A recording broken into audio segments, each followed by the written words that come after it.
does everybody want? Was blow skis.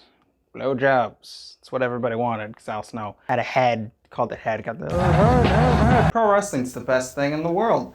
Hail and well met, Internet. I am Prince Devin. That's an intro I forgot I was doing, because I'm very good at this job. And sorry everyone, but we're doing it again. We're talk about pro wrestling.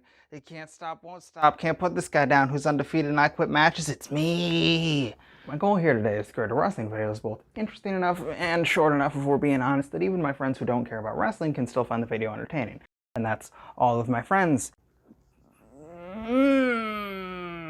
Today, I'd like to discuss The Fiend and my quick fix to booking him that I believe would both save the dignity of the roster and the artistic integrity of the character. The Fiend was an internet wrestling fan's wet dreams made manifest. He came prepackaged with lore, callbacks to continuity, Easter eggs, all that pedantic nerd culture shit that doesn't really matter, but we all can't get enough of. I love it too, I'm guilty. This nightmare creation from the darkest recesses of the mind of one Bray Wyatt. Bray Wyatt, for those who don't know, was this swamp-dwelling cult leader in a Hawaiian shirt who cut promos like this. Hey man, when I think of Husky Harris, man, I think of a chrysalis that Husky Harris down to the swamp, and I drowned him. From this carnage arose the beautiful creature of Bray Wyatt you see before you. And if you're willing to follow me into the swamp, I can set you free, man. But those fat cats up top, they don't want you. Follow the buzzards. Follow me to salvation. I have no idea what any of that meant, but I am intrigued nevertheless, good sir. The problem with Bray Wyatt was never in character work, it was always with the booking. Booking being wrestling terminology for deciding who wins and loses matches. It's fair to say, writer, it serves the same function, but I don't know, man. Wrestling fans are weird. Look at me. Disgusting. Bray Wyatt would draw you in, great intrigue with these charismatic, nonsensical, babbling promos, and then he would lose, and lose, and lose, and lose, and lose, and lose, and lose. And this one's about to get real inside baseball, so follow me along if you can. But if you book someone to be a loser, eventually the fans will think of that person as a loser. The loser little titty baby. Crazy concept, right?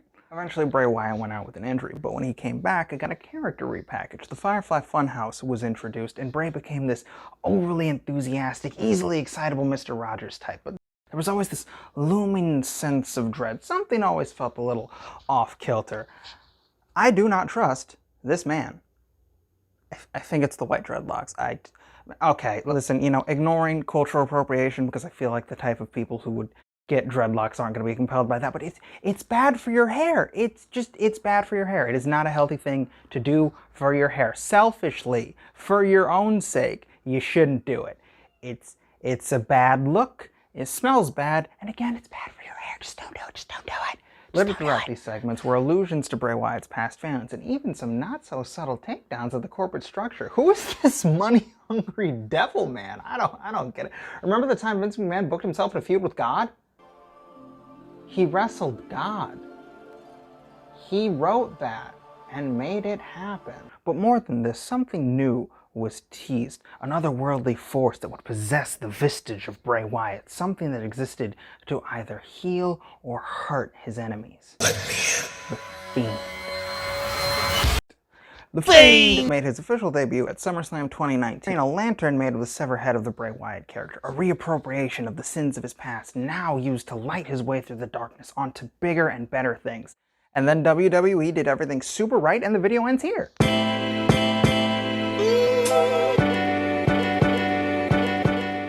That's a lie. WWE did what they do best. Take a bright-eyed, starry youth and oversaturate it until it's just a cog in the machine pumping out catchphrases and merchandise. Forever. Who is this money-hungry devil man? In fairness to WWE, there are problems with The Fiend on a conceptual level, and because WWE is ran by this scary grandpa who is powered by malice, cruelty, his own insanity, and a sheer terrible will to live, they wouldn't know what to do with this esoteric nightmare. You see, the thing about pro wrestling is it has to end in pro wrestling matches, and none of the Fiends were very good. Essentially, they were just theatrical squash matches. Squash matches, for anyone who don't know, is a wrestling match wherein one wrestler gets little to no offense, and whatever offense they do get is ineffective. Down the side, he's still upside out, upside down. He did it! Are you kidding me? Whoa! It has its place in wrestling storytelling, but it is not in the main event of pay-per-views. Remember when Baron Corbin and Bull Dempsey, who remembers Bull Dempsey by the way, had their "I can have the fastest match" at a takeover? That was everyone's favorite part of Revolution. The problem with The Fiend being the disconnect between the story being presented and the reality that we saw. This one might get wrestling fans mad at me, but The Fiend isn't scary. It's just Bray Wyatt in a mask. And Bray Wyatt's a loser. I saw him be a loser for years. You saw it. And I know some of you are going to bring up like Kane or Mankind or Pentagon Jr. if you're cool. And here's my rebuttal to that. They were actually intimidating. Look at this picture of Glenn Jacobs. That's an intimidating man. And also Kane would win matches. And sometimes when he said he'd light you on fire, he'd fucking do it. He'd light people on fire. It's a thing you saw. Remember when Mick cut the promo about how becoming Cactus Jack isn't just putting on a different shirt, i.e. a mask. It was about a change in mentality. And again, here is video evidence of things you saw Cactus Jack do. The fuck?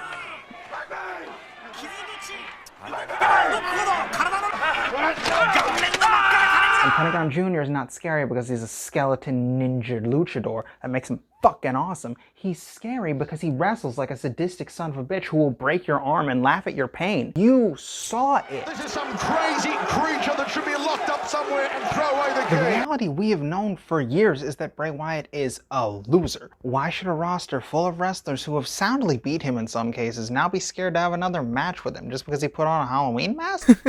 A thing you can buy at a Walmart! Remember when Seth Rollins was fucking crying, dude? Like a baby. What a triumphant hero crying at the Halloween costume. It was also right around the time the fans started to turn on Seth Rollins. Oh, golly shucks, I wonder why they did that. But there was one shining example of what The Fiend could be.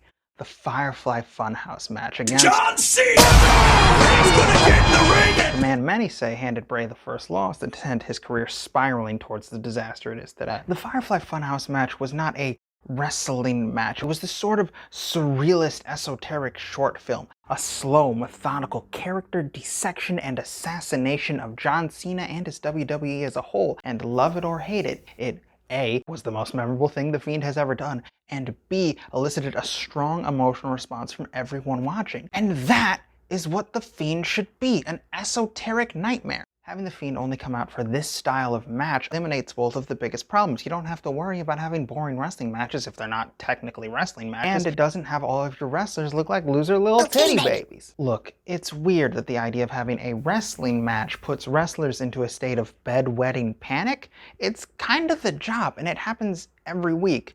But you know what doesn't happen every week? A laser-focused and succinct nightmare ride highlighting all of your personal shortcomings and failures. There's a cognitive dissonance having wrestlers who have already beaten Bray Wyatt being scared to have another match with him. But introspection is another thing entirely. Listen, your roster shouldn't be scared because they have to have another match with Bray Wyatt. They should be scared because having a match with The Fiend means wrestling your personal demons. You're doing it.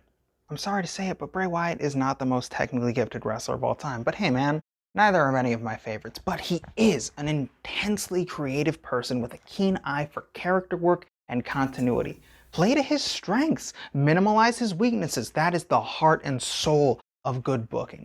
If The Fiend exists as this meta-reflection on the failings and mishandlings of the Bray Wyatt character, and that's what everyone likes about him, just take that same principle and apply it to the rest of the roster. Think about the potential fallout and consequences for long-term storytelling. Maybe some would be able to rise to the occasion of the Firefly Funhouse, embrace their past mistakes, accept their shadow selves, and walk away a whole and better person, while others would refuse to take responsibility for their past mistakes, deny their shadow self, fight their demons even more, and leave for the worse. Did I just make Persona 4 but wrestling?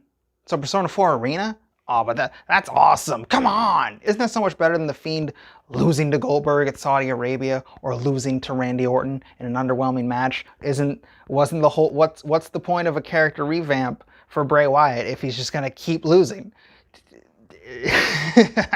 At least in mine, he's not eating more pins, man. Come on.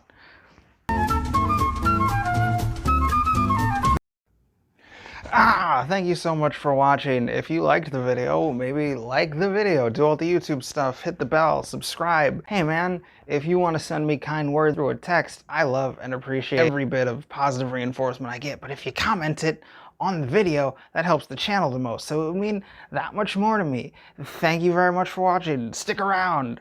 I've got other stuff that should be showing up around here. I love you guys. I need to figure out how to close videos. I need to do that. I need to figure that out.